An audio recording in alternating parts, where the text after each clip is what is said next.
Ozone టీవీకి స్వాగతం. గన్నవరం మండలం శ్రీనివాస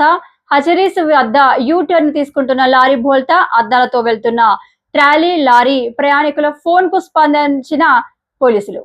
వెంటనే క్రేన్ సహాయంతో ట్రాఫిక్ నియంత్రించే పనిలో పోలీసు అధికారులు చిన్న చిన్న గాయాలతో బయటపడ్డ డ్రైవర్ క్లీనర్